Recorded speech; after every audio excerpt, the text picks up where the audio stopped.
Hi everyone, this is Swapna. I am launched and coached by Anji and Prema, mentored by Dayanand sir and Ratna ma'am. Day 1 లో 7th question. Why non-veg omega 3 is better than veg omega 3? ఇక్కడ omega 3 fatty acids అనేవి మన హెల్త్కి చాలా important. ఇవి 3 రకాలుగా ఉంటుంది. So అది ఒకటి ALP, EPA and DHA. So ALP అంటే ఆల్ఫా లినోలెనిక్ యాసిడ్. సో ఇది వెజిటేరియన్ ఫుడ్స్లో అంటే కర్డ్ అండ్ సీడ్స్, వాల్నట్స్ మొదలైనటువంటి ఫుడ్స్లో దొరుకుతుంది. ఈపీఏ అంటే ఎకోసా పెంటాయినిక్ యాసిడ్. సో ఇది ఫిష్, సముద్రపు జీవుల్లో దొరుకుతుంది. నెక్స్ట్ డిహెచ్ఏ అంటే డొకోసా ఎక్సోయినిక్ యాసిడ్. సో ఇది ఫిష్ ఆయిల్ అండ్ సముద్రపు జీవుల్లో దొరుకుతుంది అనమాట. సో ఇక్కడ ఎందుకు నాన్ వెజ్ ఒమేగా 3 అనేది మన బాడీకి మంచిది అంటే, సో ఈ నాన్ వెజ్ ఒమేగా 3 అనేది మన బాడీకి డైరెక్ట్గా అందుతుంది. అదే వెజ్ ఒమేగా 3 అనేది సో ఈ ఏఎల్పిని డిహెచ్గా లేదా ఈపీఏగా మారుస్తుంది.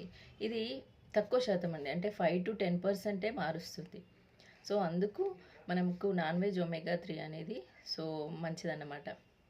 సో అదేవిధంగా డిపిఏ అనేది కూడా సో మన బ్రెయిన్ హెల్త్కి అండ్ ఐ హెల్త్కి కూడా సో చాలా ఇంపార్టెంట్. అంటే మన బ్రెయిన్ ఇంప్రూవ్మెంట్కి, అదేవిధంగా ప్రెగ్నెన్సీలో బేబీ హెల్త్కి కూడా ఈ డిపిఏ అనేది సో చాలా ఉపయోగపడుతుంది. ఇది నాన్ వెజ్ ఫుడ్స్లోనే ఎక్కువగా దొరుకుతుంది. అదేవిధంగా ఈ డిపిఏ, ఈపీఏ అనేది సో మన హార్ట్ ఇష్యూస్ ఏవి రాకుండా కూడా సో ఇవి హెల్ప్ అవుతుంది. సో ఇక్కడ మనకు వెజ్ ఒమేగా 3 ఉపయోగపడదా అంటే సో అది కూడా మంచిదే.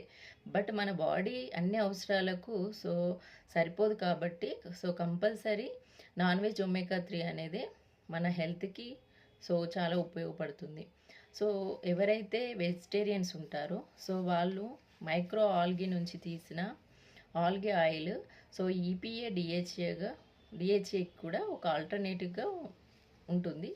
సో ఇక్కడ అందుకే మన హెల్త్ అనేది బాగుండాలి అంటే సో నాన్ వెజ్ ఒమేగా 3 అనేది బెటర్ వెజ్ ఒమేగా 3 కంటే. Thank you.